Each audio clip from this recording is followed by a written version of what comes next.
والمستغفرین بالاسحار، اور سحری کے وقت میں خوب خوب دعائیں مانگو، استغفار کرو۔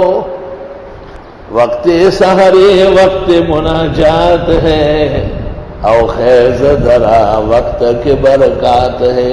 میرے بھائیوں، ہمیشہ رات کے حصے میں اٹھنا معمول بناؤ، تنخواہ چھوڑو، دکان ختم کرو، تجارت ٹپ کر لو، زراعت کو لعنت بھیجو، لیکن وقت سحر میں غفلت کبھی نہ کرو، اس کو اپنی پونجی بناؤ۔ دلا بسوز کے سوزے تو کار ہا بکنا، اور دعائیں نیم شبی دفع صد بلا بکنا۔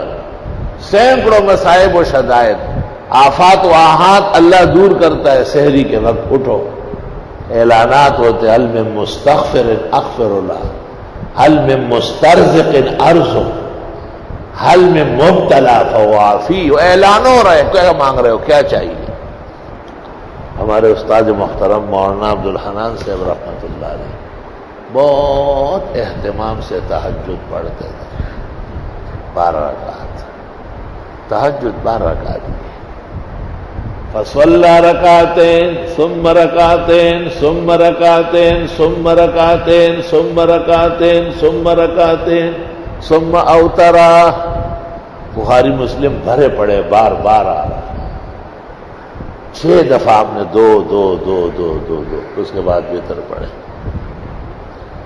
وقت تنگ ہے تو کم بھی پڑھ سکتے ہیں، لیکن شرح شفا میں امام اعظم سے منقول ہے کہ تہجد کی رکعات 12، اور وہ جو 8 رکعت ہے وہ قیام اللیل ہے، وہ نیند سے پہلے ہے، اور آرام کے بعد صبح اٹھو، اذان سے 1 گھنٹہ پہلے وضو کر لو، اور بہترین دلجمی کے ساتھ تہجد پڑھو۔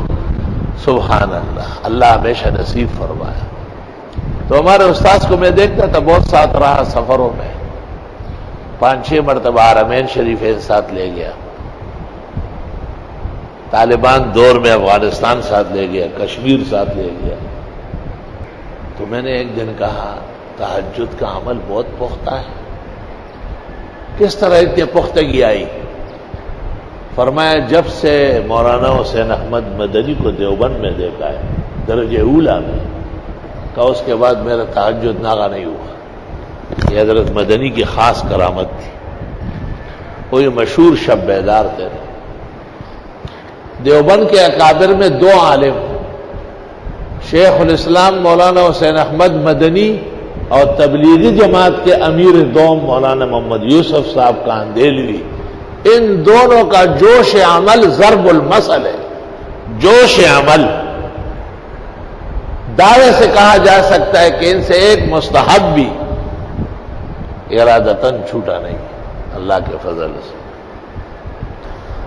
خواجہ خواجگاں، خواجہ کبیر، فرید الملت والدین، فرید الدین جن شکر اجودنی اعلی اللہ مقامہ، وہ صبح کے وقت، سحری کے وقت جو اٹھتے تھے، تو وہ میں نے دفتر کے سامنے لکھا ہے، بورڈ لگا ہے،